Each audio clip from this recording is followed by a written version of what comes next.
All right. So I guess now you understand what the plan was. Absolutely. At Colts Law, we talk Indianapolis Colts football.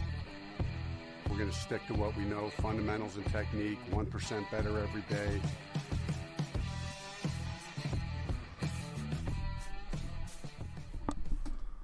What's going on, Colts Nation? I'm Lawrence Owen, with me as usual, Colts Loyalist, and I apologize for the delay, ladies and gentlemen. I know we're like 7-8 minutes late.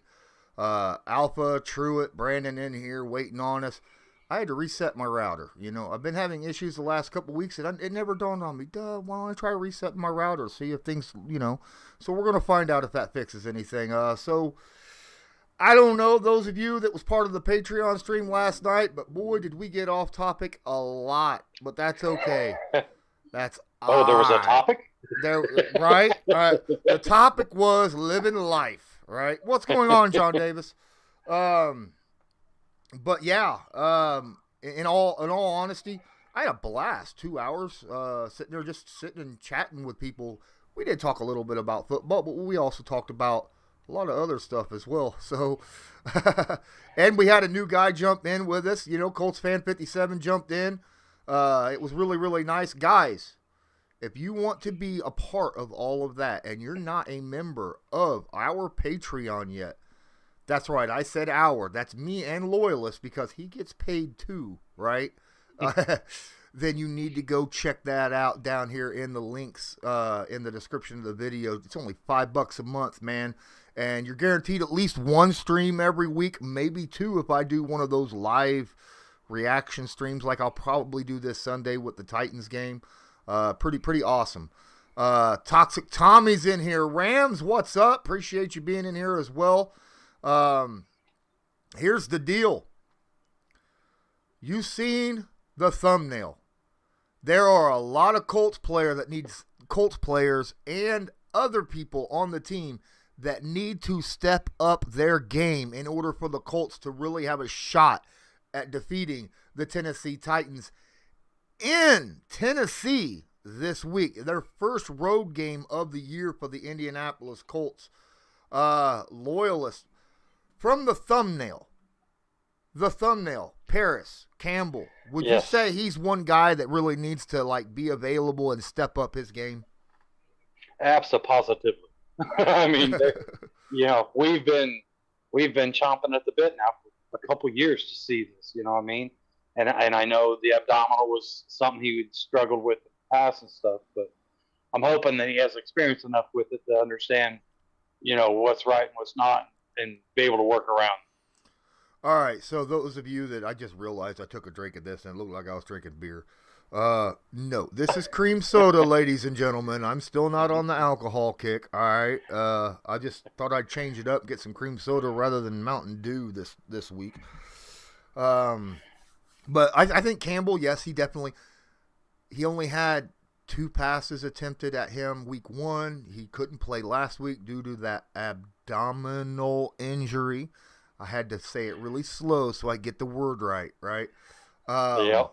But yeah, I feel like this is a game. He's 100% ready to go. He needs to step up here, especially with the injury report that I'm looking at, right? I'm seeing the injury report for both teams, and I look at the injury report for the Texans. Oh, this is not. There we go. Sorry, guys. I know I just kind of blanked everybody out when I did that.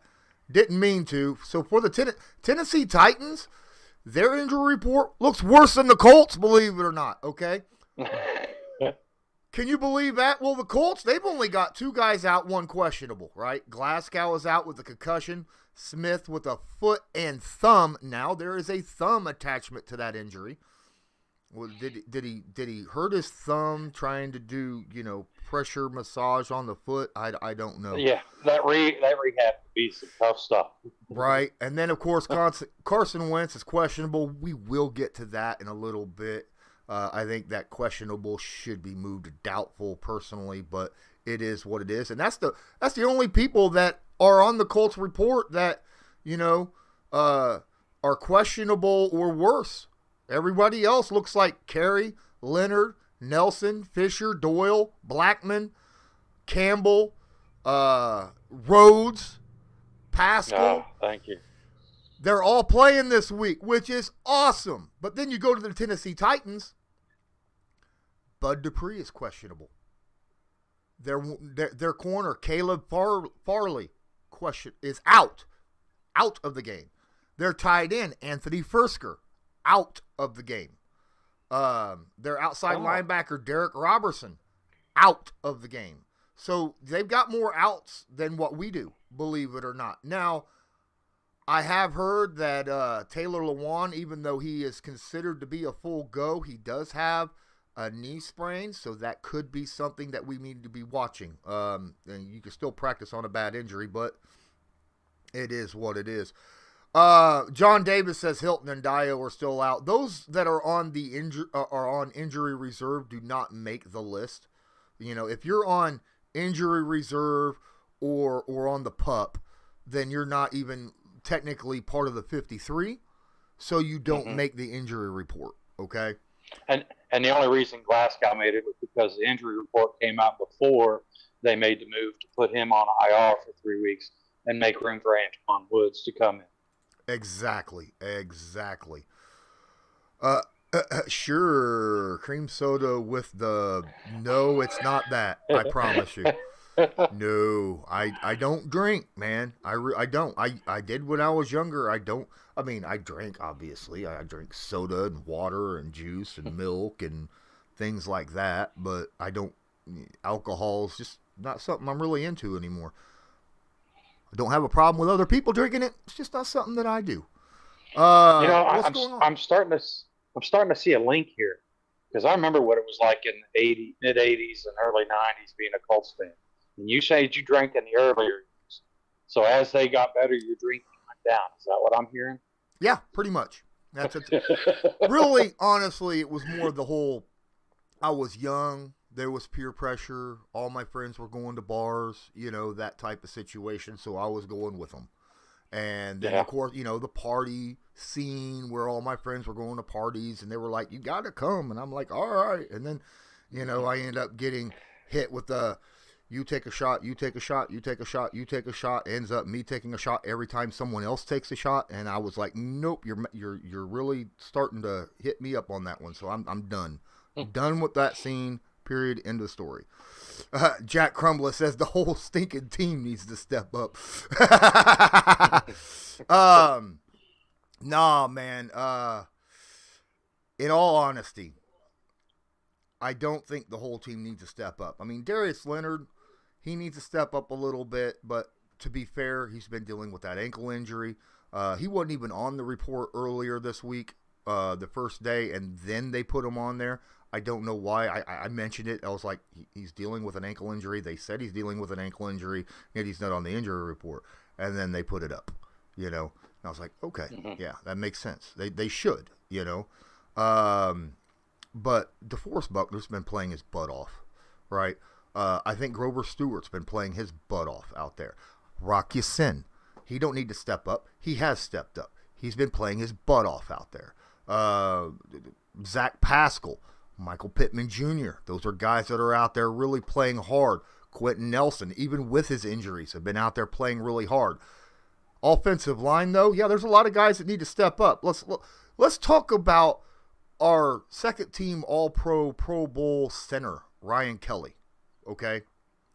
That's a guy that really needs to step up his game, because Jeffrey Simmons is no joke on the defensive line over there in Tennessee. All right. No, he's no joke at all. And we've seen the progression, just every week with that elbow is. I feel like his production is just going to keep escalating and getting better and better. Who knows how limited the strength is in that arm and stuff, And we sit there and we talk about sometimes these guys have to play hurt. Well, the downside of playing hurt is you're not able to compete with the Aaron Donalds of the world 100% of the time. Absolutely. Even Mark Lewinsky, he's not been playing up to speed. But to be fair with Mark Lewinsky, okay, Ryan Kelly has not been playing at his best by far. Carson Wentz got sacked on a play where Ryan Kelly let the guy go right by him. Right on his left inside, and just went straight back here and sacked him, no problem. And then, of course, on the right side, he's had Davenport. I mean, there's we need to get him some help. Okay, that's all I'm saying. Yeah. And, and that's the thing, I mean, you think about it, Lewinsky puts somebody over to the left, I mean, but now that's putting it on to Kelly's, injured side, you know what I mean? Yeah. So there again, you're running into that whole, how much is that, we need to work this out and understand you need to hold that block for a half beat longer or whatever the case may be. Well, I mean, Kelly missed a lot of time, just like Quentin Nelson did, in preseason training camp. He had that hyperextended elbow, and then if I remember right, he was part of the what wasn't he on a COVID list too as well for a short period of time? No. I know Quentin. Nelson was, but yeah, and I think Fisher was too. Fisher, he tested positive. Yeah, he was sort of the close contact that everybody else had. Yeah. But, yeah, I mean, Kelly had that hyperextended elbow. He's still dealing with that hyperextended elbow, which to me says he should be on the injury report as well until he's 100%. But, it is what it is. But, no, that offensive line, there's a lot of issues there. There's a lot of issues on Tennessee's offensive line, too. The Colts need to really help out that right tackle position this week as well. Whether or not Bud Dupree plays or not, there's still Danico Autry over there, and he has been playing very good the last few weeks. So you're going to need to get either Moaile Cox or Jack Doyle over there on the right side the majority of the game and helping him out. At least that's the way I feel about it. Yeah, for me, like I said, I mean, Fisher, he's going to have improvements every week now. You know what I mean? As long as he doesn't have a setback. Quentin Nelson and Ryan Kelly, I feel like those are both, they're both tracking in the right direction. Honestly, the way I see this offensive line situation, I feel like this is the best situation that we've been in health-wise, you know what I mean, and stuff. And not to mention that now we aren't running with, who was it? Davenport on the left, Pryor on the right. We've upgraded that considerably, you know what I mean? So, and like you said, it's so much easier to, when you can get it narrowed down to one position that needs that help instead of, this guy needs help, and this guy needs help, and our center needs, a little extra protect. I mean,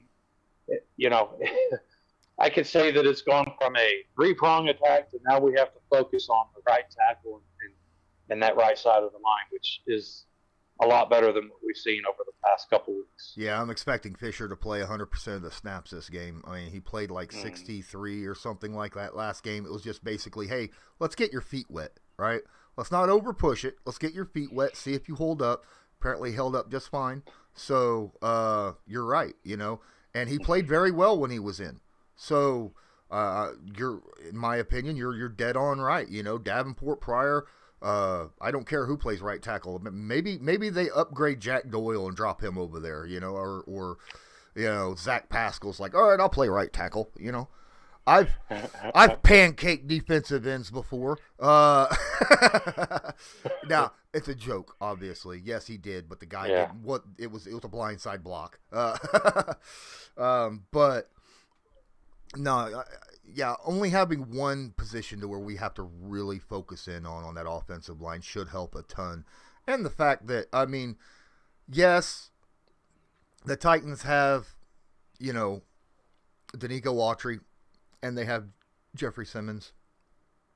But the rest of that front seven isn't all that impressive to me. Not even Bud Dupree has been that impressive to me this season so far. LA Rams is in here. He talks. He says, man, you guys almost got us. And we did. And to be fair, I think we should have won. But, great plays by specific players on your team, Donald, kept that from happening. So, grats to the Rams. It was a heck of a game. Close game. Came down to the last 2 minutes. I really enjoyed watching that game. It was one of them roller coaster rides, up and down. So, yeah, it was fun to watch. Yeah, and the thing is I mean, you were sitting there discussing people that need to step up, and I know you talked about the tight ends need to help out on. I just want to see more from the tight Moaile Cox. Did I miss it? Did he get taken off the roster? I mean, I just don't understand how somebody so massive is not getting a single play call in 2 games. You know what I mean? It's the same thing that happened last year when we had issues with our offensive line and Moaile Cox was held in to pass block all the time or run block all the time. And, Moaile Cox last year played just as many snaps, almost just as many snaps as Jack Doyle. Right, he had more snaps than Trey Burton last year. He's got the snaps this year. He's just not getting wide receiver. He's not going on a lot of routes because of the issues we're having with our offensive line. Okay, give me an extra lineman, bring Joel in, and then when you're in the red zone, put the 6'6" guy out there doing this. I mean, gosh darn it! I understand what you're saying, but I have to believe that there's other ways to where we, especially in the red zone, that we can use. I mean, you look at our daggone wide receiving and tight end, you start reading through their stats and stuff and their measurables, and all of a sudden you're like, we could make a good basketball team. But yet we can't be a team that can score inside the 5? Come on. Right. So I feel like I need to sneeze. And it's just frustrating. It's making my eyes water, right? You hate that when, you got to sneeze, but it won't come, and I'm afraid to sneeze because there's a mic right in front of me, and y'all don't want to hear that. Y'all don't want to hear that. I'm a loud sneezer. I'll tell you right now, I'll take the loudness. I don't want to see all the on the camera. Truitt asks if Kelly is hurting. Yeah, he's still dealing with that elbow injury. He said 2 weeks ago that it still smarts him from time to time when someone jolts him really hard on it. So, yeah, he's still dealing with that elbow on that hyperextended. Alpha Wolf, get Blankenship out there at right tackle. As long as he's allowed to kick him in the nays. Yeah, right. I hear you, man. No, I really do believe that the offensive line, I've said this at the beginning of the year, I didn't expect the offensive line to play very good due to injuries and not practicing together in the offseason. I expected them, as they got healthier and played, to get, incrementally better every week. And they did play better against the Rams, in my opinion, than what they did against the Seahawks. And I'm expecting it to be just incrementally better again against the Titans. Yeah, I mean, because if we'd have played as bad as we did against Seattle, if we'd have played LA as bad as we did against Seattle, it would not have been a 3-point game. It would have been a 33-point game. I mean, yeah, I would say that there was a massive improvement. And that was the thing. I did expect us to be a little, like you said, slow but I did not expect us to fall off as bad as we did week 1. That was, I am not going to lie, I was expecting a drop off, but not that bad. Well, I mean, it is what it is. We just got to deal with what we've got, right? I do expect us to play better, though, especially with it being a division game and they know what's on the line. But, guys, I'm going to take this moment to ask all 14 of you. Yeah, that's how many. Almost 20 minutes in, we got 14 viewers. Please smash that like button. Hit subscribe if you're not subscribed. Tag that notification bell so that you're notified next time I go live. And if you want to support us, other than just hitting what I just asked you to, there is a link right there at the top of the description where you could drop a super chat. We'll get right to you. Make guaranteed. Don't use the YouTube super chat. Use the link in the description. It'll still pop up here. We'll get to you. And then, of course, if you can't really afford to do something like that, that's fine. There is another link called Newsbreak in the description. You can use that as well. It's totally free for you, but puts money in our pocket when you download the app using that link and giving us a follow. This video is sponsored by Newsbreak. Newsbreak is an app used over 1.5 billion times a month by people just like you to get local news via articles or videos, by those who are focused on that specific area. People like myself.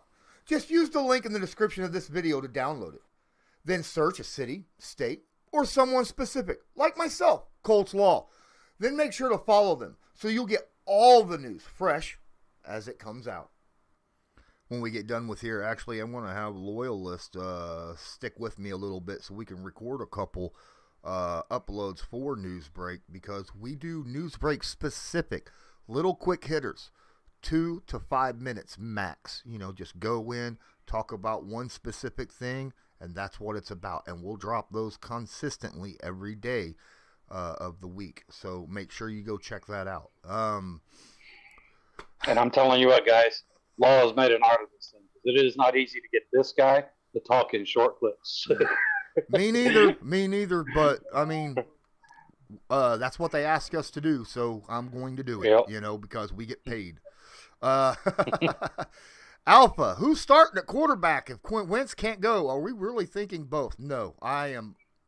If Brent Hundley starts at quarterback, if Wentz can't go, I'm going to be madder than the Hatter. Okay, I'll tell you that much right now, because Hundley got almost no snaps in preseason, almost, very, very few snaps during training camp. And Jacob Easton, yes, I get that Hundley has playoff experience or playing experience, over there with Green Bay. I understand that. But Jacob Easton, I thought, looked really good in the preseason and training camp. And I think he played his way into deserving a shot if Wentz can't go. Well, what are your thoughts on that? I mean, I agree with you. I mean, I'm really hoping. I don't understand. I know we're trying to keep everything, a mystery to Tennessee and all the world. But the thing is when you start splitting up the reps, I mean, we sat there and we discussed about how Jacob Easton didn't get many reps last year. And then, yes, he got these reps. But this week, it seems like if you felt like he was going to be your starting quarterback, why would you risk taking any reps? I mean, I remember all year last year, there wasn't hardly any Jacoby reps, and there wasn't any of Jacob Easton getting reps because we were so trying to get this 17-year veteran on page. I mean, but yet now we've got a year and a half veteran that's, he don't need those reps. Let's give Hundley some reps. And let's, and I'm ecstatic to see Carson out there today.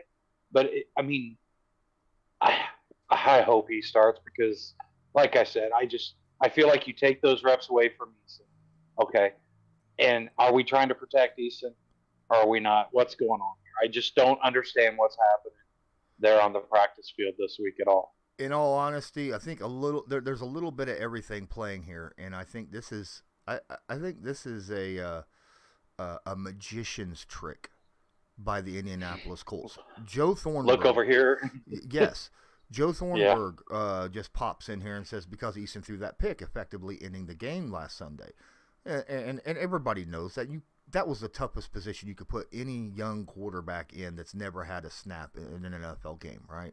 So, yes, he threw a pick, and it went to Ramsey. So, I mean, it's not like he threw an interception to a defensive end or something. He threw it to maybe the best corner in the NFL.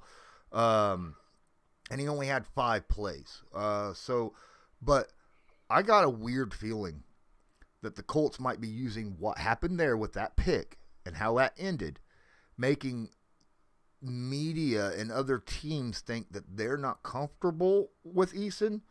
Bring Hundley up, give him a few snaps during practice to increase that, to make them look at Hundley rather than Easton. And then if Easton starts, then they're not 100% prepared for the kind of throwing that Easton has, as opposed to what Hundley brings, which is more of a scrambling type quarterback that, is nowhere near the same as a Jacob Easton who could stand in the pocket and literally throw the football to any point on the field at any given time.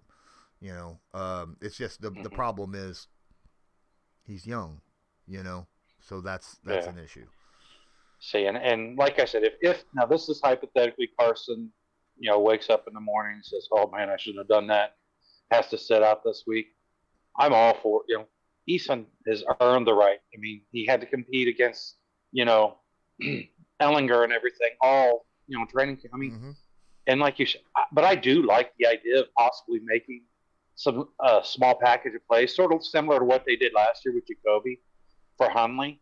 Maybe somewhere he's rolling out, moving the pocket, or just some bootlegs or some RPO type of stuff. Where whenever you're worried about the quarterback running, you're going to worry more about that with the Hundley than you would an Easton. Yep. Hey, I want to appreciate Kenneth Ebanowski. Hope I pronounced that properly. Thanks for being in here. Appreciate you. Yeah, and here's another thing. I don't think Wentz starts this game. I really, really don't. I mean, he went out there, did some practice. Again, I think it's a media thing. Make him kind of prepare for Wentz. Whereas, Wentz and Hundley both, kind of similar in styles. Hundley's not Wentz by any means. Wentz is much better of a quarterback. But, they're both mobile guys that can can extend the play on a consistent basis and throw hard if they need to. But honestly, as bad as Carson Wentz was, Frank Reich said in his presser today, on Monday, I thought there was 0% chance Carson Wentz would play. On Wednesday, I thought there was a glimmer. Then they asked, well, where's he at now? We're going to make it a game time decision. He's not really going one way. Yeah. I honestly believe they are expecting him not to play and not be ready, and they're just leaving that open for, to make things just that little bit harder for Tennessee when we face them. Yeah.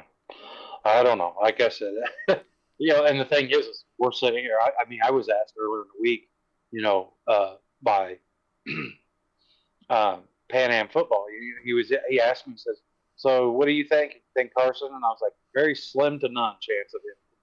And that was on Monday. And I was just shocked as everybody else. I even put out a tweet going, I didn't know that he was part Wolverine. And yes, I'm talking about the superhero, Right. Because he just seems to heal quicker than most humans.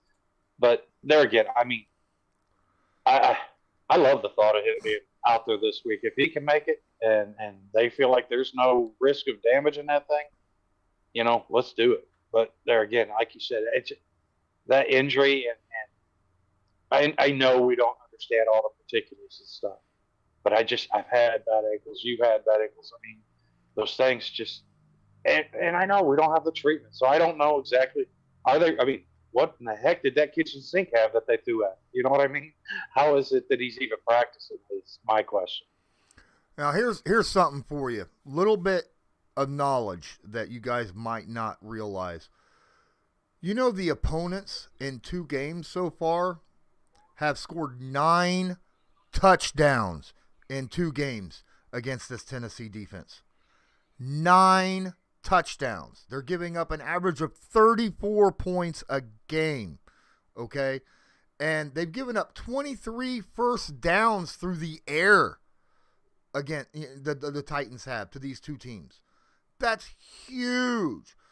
The opponents are 44% third down percentage against this defense. Wow. 44%. So I think that, as good as the Tennessee offense is, as long as the Colts can continue to move the football, I'm not asking them to score on every drive.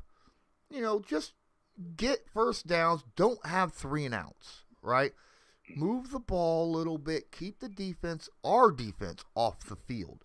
Give them a break between the times that they're out there trying to shut down Derrick Henry, Ryan Tannehill, A.J. Brown, and that one dude, who's that one guy that everybody wanted on the Indianapolis Colts and was so ticked off that Jones ended up going to Tennessee. And I get it. I understand.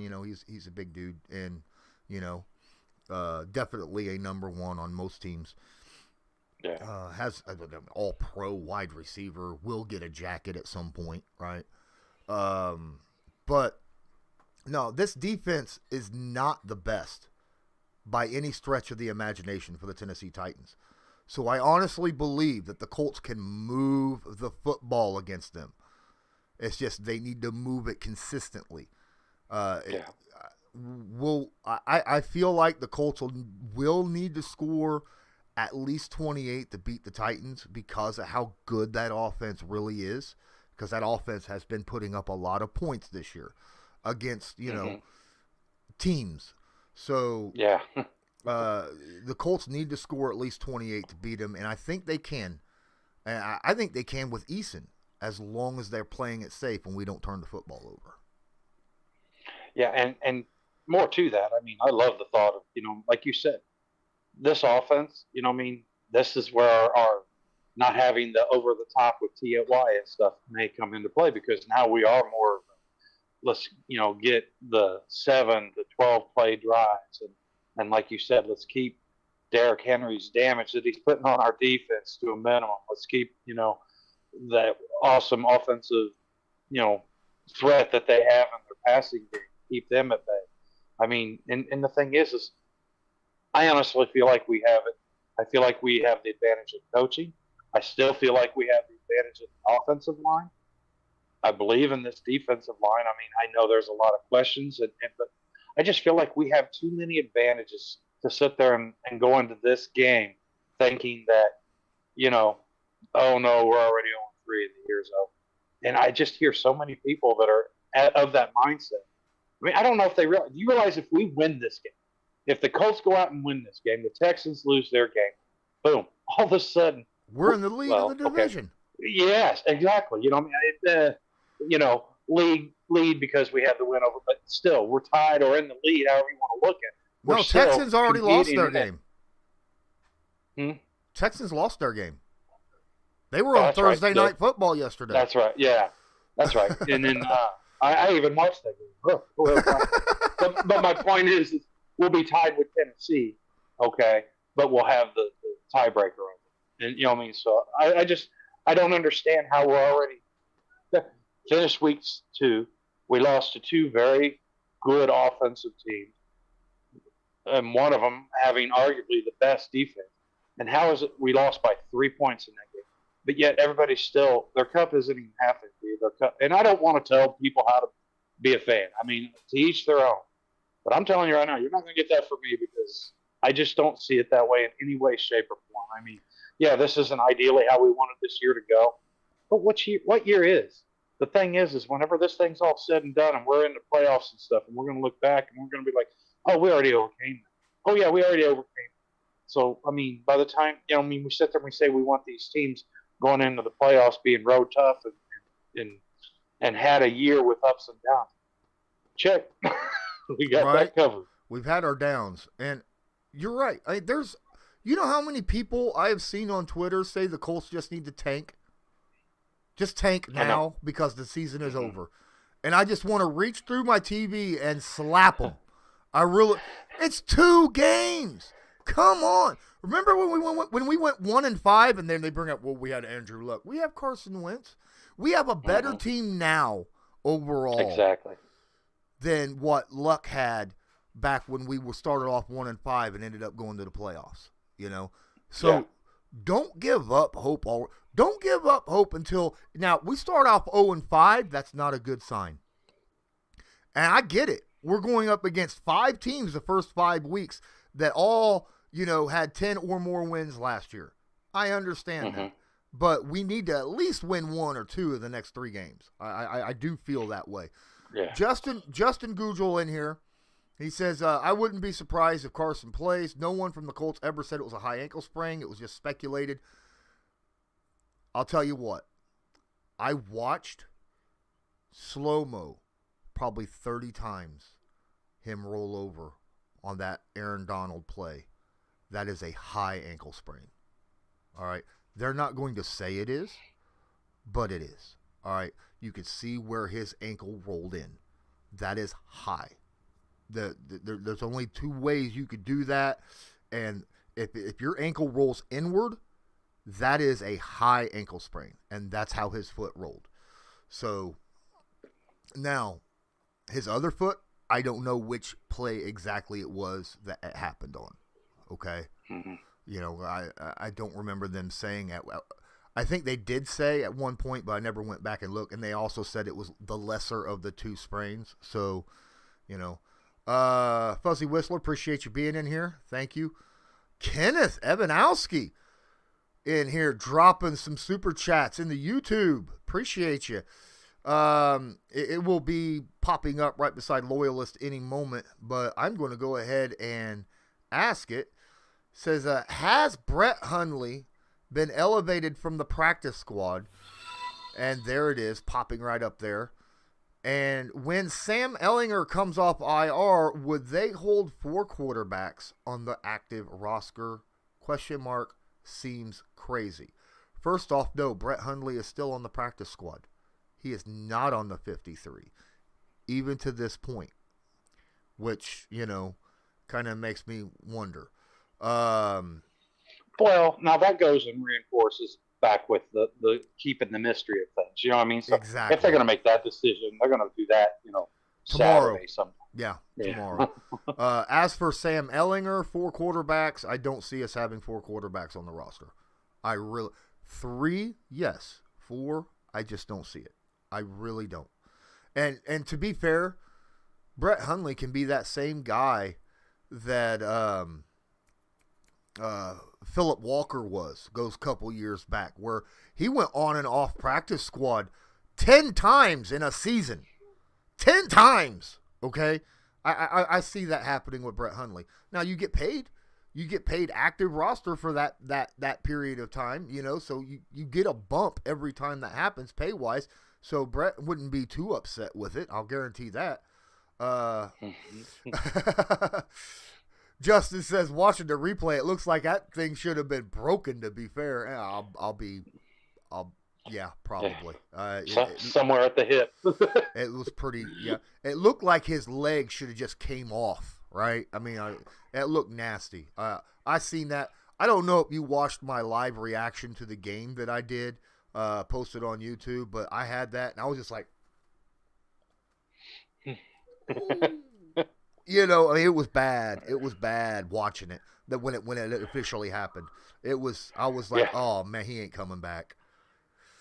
And that's where he's not tough. I'm telling you right now, you go through that, just walk off the field. See how tough you feel after that. I'm not even gonna get that. I've had a lot of rolled ankles, and I'll tell you something else. I've had a lot of high ankle sprains the majority of my life. High ankle sprains, they swell up. They look like terrible the very next day, and you can't walk on them. They're awful. And then you start taking your pain medicine and your anti-swelling medicine, stuff like that. In a couple of days, you're able to walk on it. Next thing you know, you don't feel any pain unless you step a certain way. Then you feel that sharp pain. Even taped up or having an air cast on it or something like that, you feel it. And you feel it for about a week.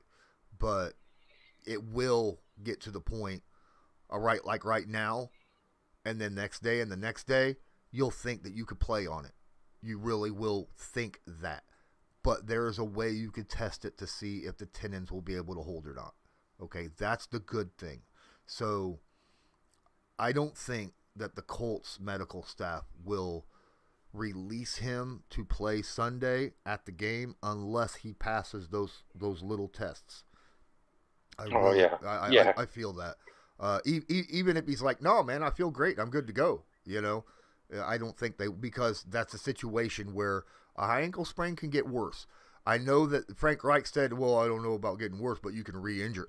No, dude, you can make a high ankle sprain worse by doing it a second time, on top of it in short period of, in a short time span. Make it a lot worse. I know that. I've been there. I was told I'd be walking, or I'd be on wheelchair for the rest of my life, had I sprung it again, because I kept playing on it because I was stupid. And the last time I rolled it, I even had, it was taped up, and I rolled it taped up, underneath the shoe and over the shoe still, So it's a scary situation. It's a scary, and the Colts need to think long-term rather than short-term. as much as I understand that Carson Wentz is the better option to have out there, even if he doesn't move around, instincts still kick in, guys. You know, he's going to be out there in that pocket, and he's going to want to move, even though his brain says no, but he's been playing all of his life. His instincts are to move and get out and extend a play and stuff, and it's going to be difficult. So I put the chance of Carson playing Sunday probably around maybe 15 to 20%. I think there's a chance. I just don't think it's a very good chance. Mm-hmm. Yeah, and I was at 2%. You know, even as late as Tuesday. You know what I mean?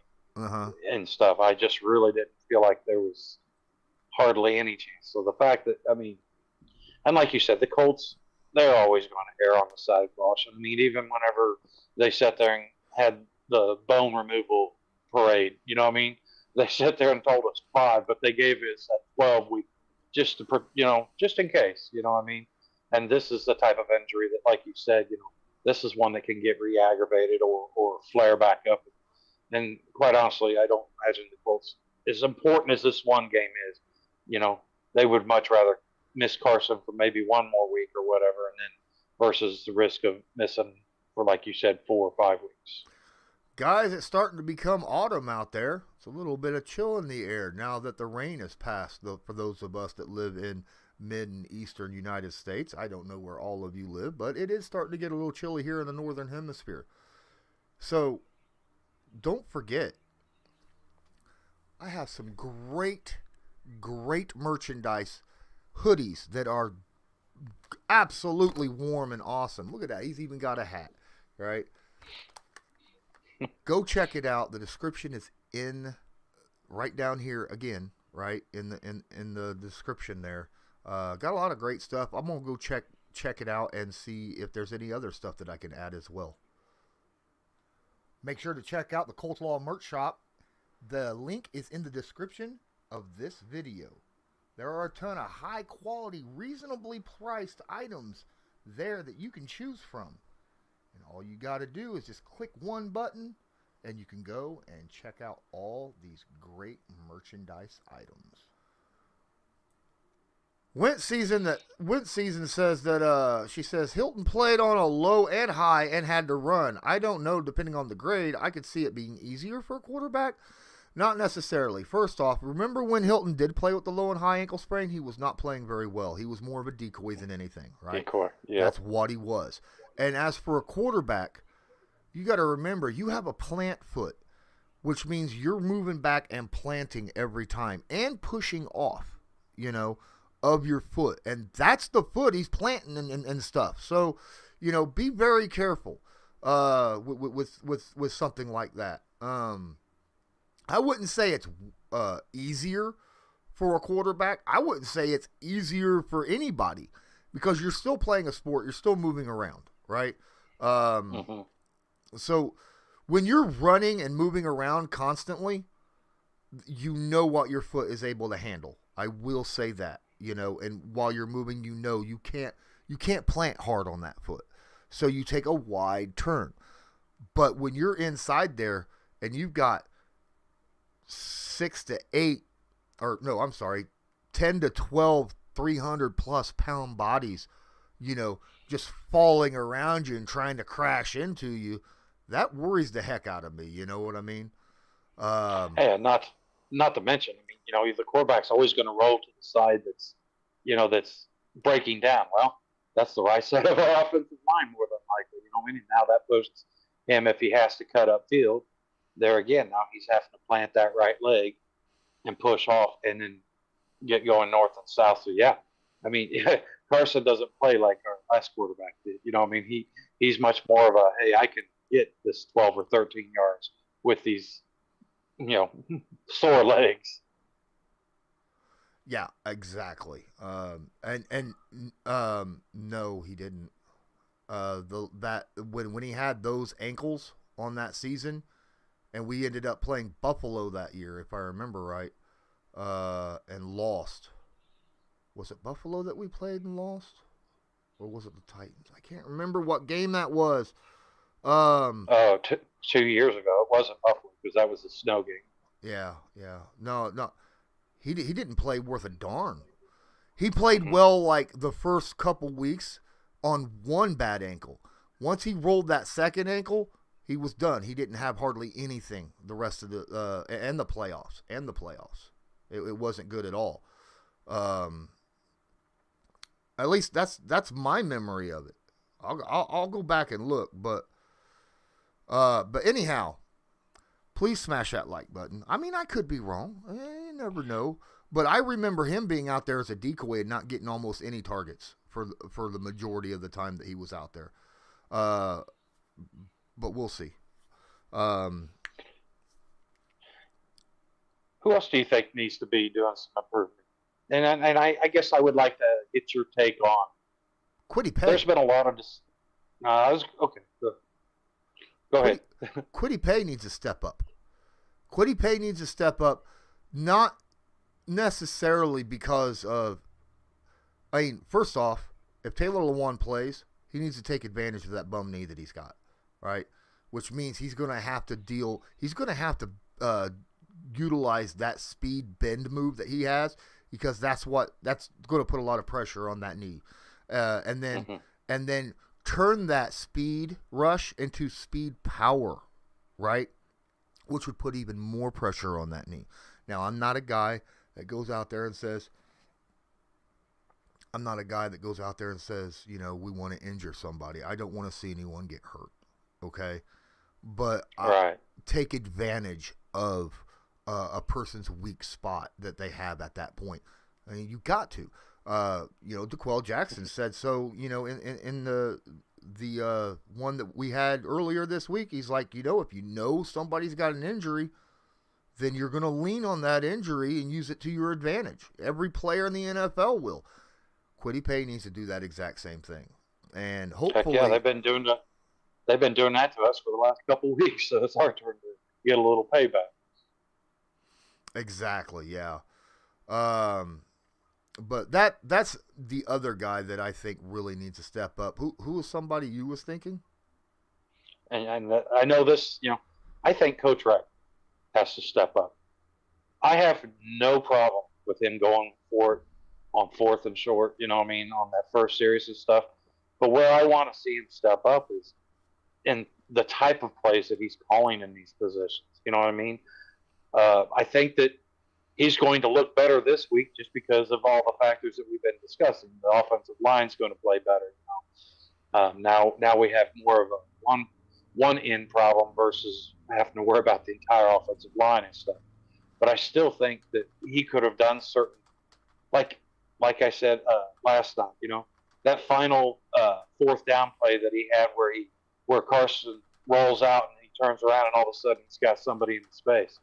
I hate when you have a quarterback on fourth and short where he's putting his back to the defense. You know what I mean? Let that quarterback see how the plays develop. You know, he's always talking about rhythm and flow. Well, how is the flow of that particular play, you know what I mean, being aided whenever you've got your quarterback taking your eyes off of what they're doing? You know, I mean, I would like to see. I'm not saying that I want him to be less aggressive. That's not what I want at all. I enjoy the fact that he believes in his team. And that the team, you know, believes in him and that this is their philosophy. And as long as they're willing to stay to that, awesome. All I'm wanting to see is just a little bit different play selection. And no, I'm not even talking about the double reverse and all that type of stuff either. I mean, just different styles, you know, a little more run pass option, a little more get your tall tight ends, tall wide receivers out and open a little bit. Yeah, I get that as well. Looking here. Oh, yeah. He did have a couple games where he had over 100 yards after he injured his ankle, that T.Y. Hilton. But the majority one of them was against the Texans. Yeah, I mean, but that's a Texan thing. That's a given. Right? I know that's a given. That's every time. But he had a lot of drops. If I remember that year, yes, like the last game against Tennessee, he had 6 targets, only 2 catches. He had 11 targets and 4 catches in the game against Kansas City. You know, he had 2 games over 100 yards, but the rest of them were iffy after that ankle injury in week 11 when he did good against Miami, but then he had that second ankle injury. So, but yeah, I remember now. Okay. But that was also, like I said, that was also the year that he had 3 drops in one game. Remember that? That was upsetting. Yeah. It was upsetting. And they were all first down, big first downs, you know. I don't like to talk bad about T.Y., but, you know, it is what it is. It is what happened. I mean, he's human. You know, the good definitely outweighed the bad. I definitely. Honestly, I like the shuffle pass that Frank Reich did. I liked the play when it happened. Everybody was saying it was an awful decision, awful play. I liked it at the time. I thought that, you know, Donald just made a heck of a play. And when I'm looking at it, it's a blind throw. And they're like, well, Carson shouldn't have threw it because, you know, he wasn't there. He's supposed to throw it when he ain't there. You know, it's timing. It's a blind throw. He's supposed to throw it, and then Doyle is supposed to emerge out behind and catch it, and then follow Lewinsky and Nelson into the end zone. And then once I talked to DeQuell, it made me even like that play even more because DeQuell said, you know, I've been burnt every time that play's been played against us. Every time I've been on a team where that play has been used against us, we've been burnt. And it always makes, you know, it's yardage or it's touchdown or whatnot. And he says it's just Donald made a good play, and that's all it is to it. Now, but you're right. I don't like that first sequence, that first 4 downs on that first drive. I did not like that. Why would you run it up the gut 3 times and then step back on a play action, right? I get an RPO because at least your face is then in front, right? And you're seeing pressure coming at you if you need it. But a play action, your back is to the defense, and they're trying to get to you. Don't put him in a situation where his back is to the defense on the 1 yard line. Please don't do that again, Frank. That is one bad thing. Especially with an offensive line that has proven that, you know, that they're not performing up to what we expect. You know what I mean? And I just do want to make sure. I love the shuttle pass play. I mean, that's the type of creativity I want to see. No, I didn't like the way the result of the game, of the play or anything. But yeah, I wasn't. That was more of a, you know, that magician thing. You know, oh, look over here at Naheem Hines, so I can dump it off to Jack Doyle type of thing. I like that play. Like I said, that's the type of creativity stuff that where you, like you said, where you're taking their tendencies and using it against them. And like DeQuell said, that thing works 90% of the time. You know what I mean? It took a rare animal like Aaron Donald up against a unfortunate animal like, you know, 73, my favorite number. You know what I mean? Davenport, he just did not, you know, he did not do his part in that play. You know what I mean? And that, like you said, Donald just took advantage of that and blew that puppy up. Donald got Davenport a little. The problem with that play, Davenport was supposed to let Donald get even deeper into the backfield so that Doyle had a clean behind him. Doyle actually had to rub up against Donald to get past him, and that's when Donald shoved him. He was supposed to get back even further than that, by about half a yard further back. Obviously not to get in Carson Wentz's face, but to get him out of the play completely so that he couldn't affect it. And he didn't do that. You know, he didn't play his part properly. It's one of those rare things. It's like when you're running traps, you know, your trap runs, you know, you're letting them come in, or a delay, or, you know, your screen passes or something like that. You're letting them come in to take them out of the play. And that's what he was supposed to do on that. And he hit him a little too soon, and he hit him a little too firm, which is really odd to say when you're talking about him. He actually did it right and screwed up. Okay, that's what happened. Like I said, I was with the understanding that Davenport was supposed to take him in towards Kelly's area and stuff, and then Doyle was supposed to slide behind him. That's what I thought was supposed No, Doyle is supposed to get behind Donald. That's how it was supposed to play. He's supposed to get behind Donald, and that's how it works. Bring him all the way in. He wasn't supposed to push him completely out of the forward. He's supposed to let him come in, where the other guys then are out there ready to hit, like the linebackers and the safeties. That's what Lewinsky and Nelson was supposed to do. There's no way he was going to hit him at the goal line and hold him there, because it's a crackback block. It's where he's coming back forward, from the right tackle position and hitting Donald at the 3-tech. There's no way he's going to get there fast enough to hit him as he comes off the line of scrimmage. It's supposed to hit him and push him away from the play, and he wasn't able to do that. I hope that makes. I hope I painted a picture somewhat clear of what was supposed to happen there, because I understand. Yeah, no, like I said, because like I said, I thought that Lewinsky did his little chip block, and then I thought Davenport's job was to drive him towards the middle and just let his momentum carry himself that way. And then I thought that Doyle was supposed to come back behind Davenport instead of underneath him. What he should have done, what Davenport was supposed to legitimately do, is hit him like a right tackle trying to protect on a speed rush on the outside. Push him out and around, right? That's what he was supposed to do. Push him out and around from the side. And technically you have that ability. And Donald recognized the play as it was happening and held firm. That was the problem, and then reached out and tagged. You know how strong a player has to be. Aaron Donald, with his elbow, knocked a 250-pound tight end down to the ground. I mean, that's just... Yeah, but you're treating it like it's just an elbow. Have you not seen this guy yet? Yeah, I appreciate everybody in here. Harrison Height, Marquis Beverly, appreciate everybody being in here. Nomadic Brian, we got some people in here. Guys, don't forget to smash that like button, hit subscribe if you're not subscribed, tag that notification bell so that you are notified next time I go live or upload a video.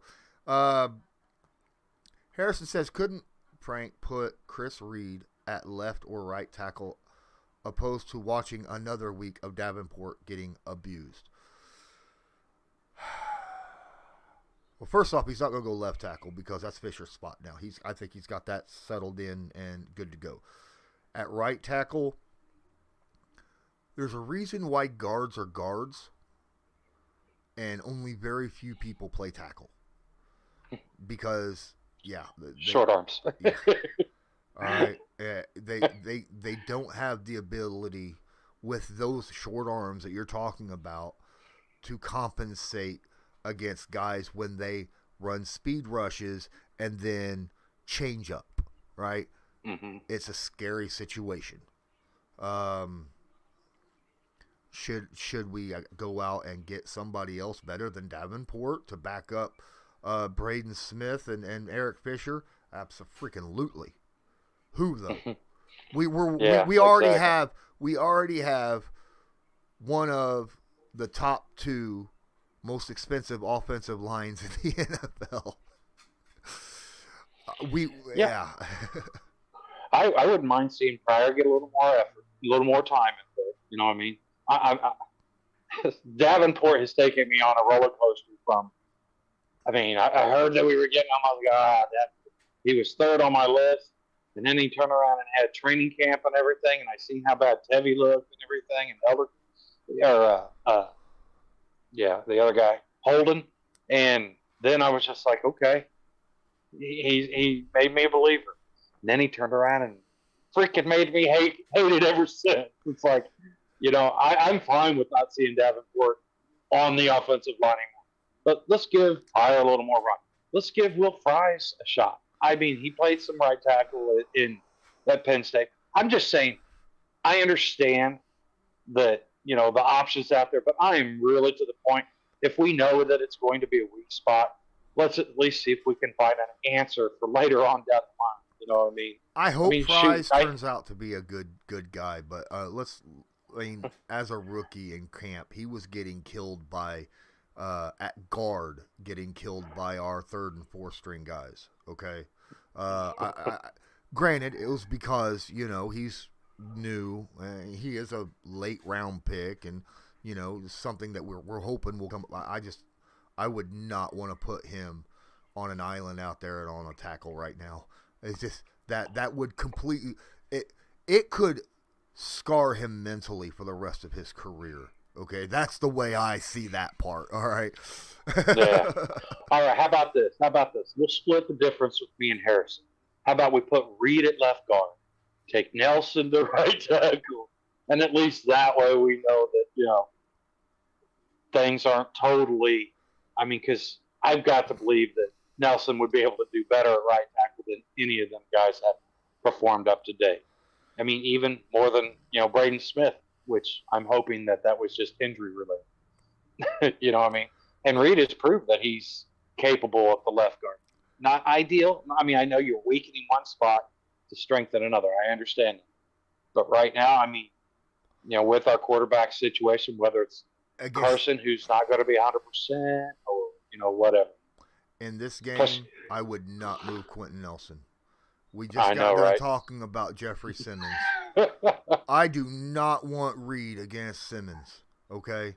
Because that's where Jeffrey Simmons stands. He sits right between Nelson and Kelly. That's his general spot. And I would. Yeah, he doesn't move around nearly as much as Donald. No. And Simmons is the guy his rookie year that pushed Quentin Nelson back and ran into Jacoby Brissett and injured his knee. Remember that? That's the guy that did that to Quentin Nelson. So if he could do that to Quentin Nelson in his sophomore year, in Quentin Nelson's sophomore year, and that was Simmons' rookie year, imagine what he could do to Reed. I don't want to see that. I agree. Let's put. But I mean, this is just sort of the mess that they're in as far as finding a solution to this thing. I mean, no matter what you do, you sit there and you see, oh, this might help this, but boy, it really makes this worse. Yeah. Toxic says, "What's up, Toxic?" First time I've actually mentioned your name, but I appreciate you being in here. Says, speaking of tackles, I see where Leatherwood got hurt. That whole supposedly great class of OTs is now a temporary bust because a lot of guys aren't playing up to expectations and a lot of guys are hurt, right? And it is true, but also not all of them were left tackles, okay? There was very few of them that actually were picked to play left tackle. A lot of them were right tackle guys. I feel bad for Carolina after watching that game last night. Yes, they beat the Texans, but at what cost? Holy crap. Losing Christian McCaffrey would be the equivalent of losing Jonathan Taylor and Naheem Hines at the same time because of what McCaffrey brings to that team. You get what I'm saying? Yep. Absolutely. And then losing their number one pick in that Horn, that's the cornerback. That's awful. That's terrible. And they lost another guy too. I can't remember exactly who it was. I think it was a wide receiver. But they beat the pants off of them without a lot of their top dudes early on. Because Sam Darnold can actually play football, ladies and gentlemen. I knew that was coming. What? Sam Darnold could play football when Gase is not over there saying whatever he says. If Gase ain't over there going at him. I mean, come on, man. I had to give Sam Darnold a little bit of credit anyhow when I did his film room because I was like, look what happened to Ryan Tannehill. Gase was Tannehill's coach. Tannehill leaves him, goes to Tennessee, plays great. Darnold leaves Gase from the Jets, goes to another team, plays great. I'm okay. I'm okay. I'm okay with Sam Darnold. I hope he has a good career over there in Carolina. Oh, the safety? Okay, Brandon. Thanks, man. Appreciate you. Joe says he would have started Leatherwood at guard. Yeah, I think so too. I mean, for the Colts right now, you could put him out at left tackle. I think would be fine, for a couple games just to fill that spot. But obviously, Braden Smith has got that right tackle position down. Leatherwood is a better guard than he is a tackle, and everybody knows this. Coming into the draft, everybody knew it. So, it is what it is. Dang, gone, dude. We're over an hour already. Look at the time flying. Wow. I'm going to give you 5 more minutes. If there's anything that you want to say or anything, drop your predictions in the chat. Okay? Colts at Tennessee. I want to see your predictions for the game. You're not going to like mine. I'm just going to tell you that right now. All right? I predicted we was going to lose against the Rams. I'm surprised we was as close as we was. Made me very, very optimistic. But I want to see your predictions. I know if you watched my shows that I have done with Believe in Colts and then going on guest shows on other places, you guys already know my prediction. But let me know your guys' prediction. And I'm talking about Pittsburgh. Yeah, okay, Joe, I got you. I got you. Well, with Pittsburgh, they were having issues all over the place. Yeah. On the offense, they were just as in that whole situation as the Colts were, at least to start the season off. Brandon Woods says Colts 28, Tennessee 17. You think that we're going to hold that big time offense to 17 points? That's okay. Something else I'm interested is, with these predictions, are they predicting that Carson's starting, or are they predicting somebody else starting? Because I feel like that makes a big difference in these predictions this week. Oh, in my opinion, it doesn't matter because Carson's going to be limited. A hobbled Carson Wentz is much more limited than what he normally can be. You know what I'm saying? Yeah. I'll still say I think we have a much, much, much better chance of winning if we start Easton over Hundley. What the heck? Oh, Wentz. Okay, Wentz season scared the holy living crap out of me because there wasn't a dash in there. I thought she said 3,517 points. Titans can score. I'm like, holy crap! I'm assuming it's 35-17 Titans. Okay, 35-17 Titans. Gotcha. That's, to me, I think that's a possibility. I mean, it really is. It's a possibility. Brandon Wood says he don't believe that Tannehill can lead a team if we stop Henry. Tannehill's been able to do it the last 2 years that he's been with them. There's been games where Henry wasn't able to run the football, and he picked it up and would throw for 350 yards and 3 touchdowns. No picks. He's had games where Henry wasn't able to, and he stepped up. Justin Gugel says Colts worked out Isaiah Wilson for whatever that's worth. All right. Appreciate you letting us know, dog. But yeah, I appreciate you letting me know. But I'll let you know what I think of Isaiah Wilson. Joe says 24-17 Titans. That's a good score right there. Good score. Nomadic Brian 27 Titans. Colts 17. But he hopes he's wrong. Truitt says Titans 31-17. Yeah. Toxic says leave Q where he's at. I agree. I agree completely. I was just trying to find a solution. If it wasn't against Jeffrey Simmons, I might be like, okay. But, yeah. Jason David's got Titans 31, Colts 17. Everybody's with the Colts 17 except you, who had the Titans at 17. Yes, I was so upset when I heard Easton couldn't get the start over Hundley. I think they were just like I said. I honestly, Jason, I think that it's kind of that magic trick of look over here. Well, we're actually going to use this hand over here. In all honesty, Anthony Hurt says 34-26 Titans. Joe says the over/under is 48.5 with the Colts giving up 5.5 points. Buckner killed Tannehill last season when he played in Week 10, but then the 2 weeks later when Buckner was on COVID, it was a completely and utterly different story, right? I mean, everybody got killed that game.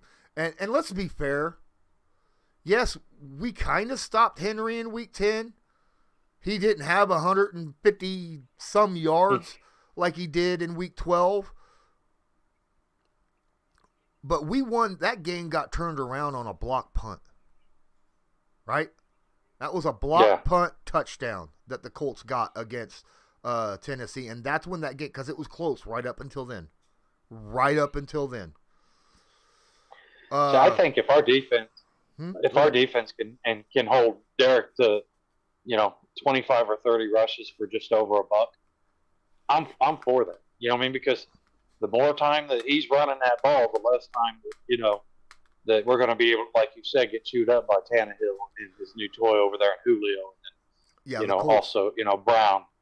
Yeah, we can't let Derrick Henry eat 7-8 yards of carry on us. If he eats that, then we're in serious trouble. Limit him. If we limit him to 4 yards of carry, that's a win in my opinion. I really do think that. But if Derrick Henry is carrying the ball 30-35 times like he did last week, we don't stand a chance. We don't stand a chance because our defense will be too tired. And it'll just get eaten alive. Sharday loading. Is Taylor Lewan playing? Right now, it is showing that he is, but he is dealing with a knee sprain. Has anyone heard, Jason David, how the tryout went for the attacker, former number 1 pick by the Titans last year? Again. No, I don't. How the tryout went. But, yeah. Get anyone out of New York and they play better. I agree, Toxic. Yeah, it's just flat out facts. Flat out facts. My score was 24-17, Titans. It started off 28-17. Then I found out that their offensive line has been having issues. I said 28-17 when I was with DeQuell Jackson. And then later on that day, I did a recording with Believe in Titans. And they explained to me what was going on with the offensive line. And I was like, okay, so the defense might get more stops. The offense will get more attempts. I think our defense will cut him from 28 to 24. So I think, our defense will be able to cut 4 points off of that with them having a little bit more issues on the offensive line. I still think the Titans win. Do I think the Colts can win? Absolutely. Just like in the Rams game, I still think the Colts, even if Jacob Easton starts or Carson Wentz starts hobbled, I think we can. We just have to play our game, right? And the offensive and defensive lines have to step up and be the team, be those people that we expected them to be when we entered this season. That is so important. Yeah, I agree completely. I mean, I'm sort of torn because I really felt like if we could come out of these first 3 at 1 and 2, that was, and then like, I don't know if you remember back to when we did our original predictions, but I thought Seattle was going to be a win. And then I thought the Rams and this Titans game, being a younger team on the road, was going to, be 2 losses. But I'll tell you right now, with the offensive line struggles that Tennessee's showing, and theirs is sort of, how last week we were on 2 different paths. The Rams were progressing upwards and we were downward. I feel like that's switched this week. I feel like the Colts are on more of an uptick and getting more healthy and getting more guys back. And then you throw in, you get back in Xavier Rhodes, You get Quentin Nelson and Eric Fisher with just that much more time to get healthy and communicate and stuff. I do think that we have a very possible chance of beating this team. But I don't think that either defense is going to be able to stop either's offense. I mean, I would hammer that over crazy because I do feel like it's going to be more of a 31-27 type of game like we had last week compared to, I don't think that their defense is going to hold our offense to 17 points there again, no matter who the quarterback is. Okay, so I'm going to get to a couple people that I've not seen in the chat before. Jeff Charles, appreciate you being in here. Colts quarterback Carson Wentz is now in line to start per rap sheet, barring a setback. I don't think he's going to still to this point. I'll just let you know. Anthony Hurt, I have seen before, but, he asked a decent question. Can we really stop Henry and our receivers with our depleted team? Our defense is healthy. Mm-hmm. We've got Xavier Rhodes back. Xavier Rhodes historically has played Julio Jones, has locked him down historically. Go look at at what he does against Julio. He's always played him well. And he's good against the big, strong 50-50 kind of guys. So no matter what receivers on his side, I have strong faith in Xavier Rhodes against them. We'll see what happens on the other side of the field, though. And then, of course, Derrick Henry.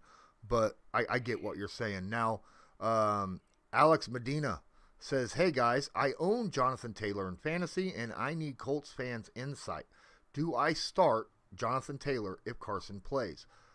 Yes. Mm-hmm. Yeah, this is the Tennessee defense that is not all that good, okay? I expect Jonathan Taylor to have a breakout game this game.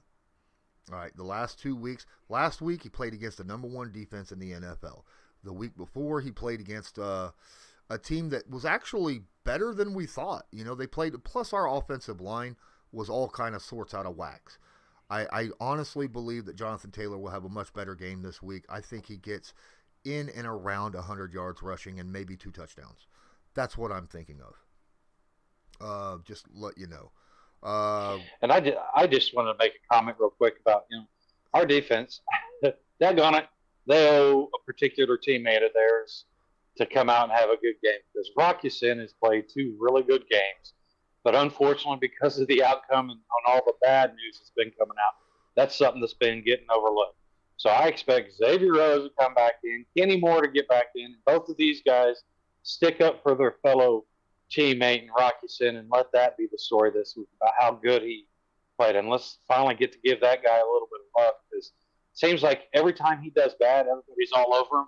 But whenever something good goes his way, something else has gone bad that people want to talk about instead. Yeah. So I'm going to jump out of here. I will answer Charday Loading when we see Dio. It'll be at least 6 weeks, right? Because he's on the pup. So it'll be at least 6 weeks, but we'll see. We'll see.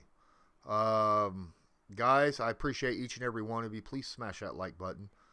Really, really appreciate it when you do that.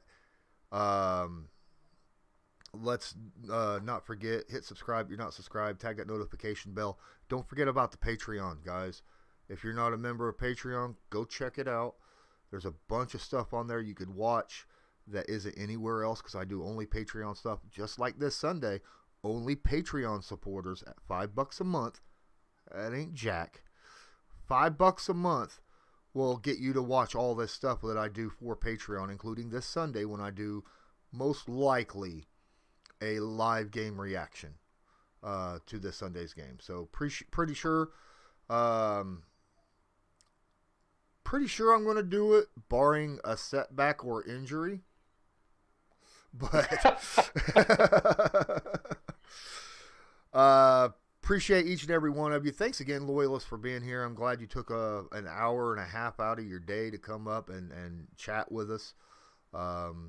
Stick around with me after I end this because we're going to do some recording. And until next time, I'm Lawrence Owen.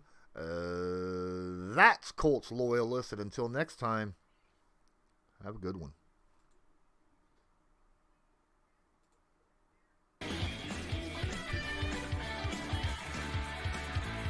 Just because a player's not a household name doesn't mean we can't make him a household name.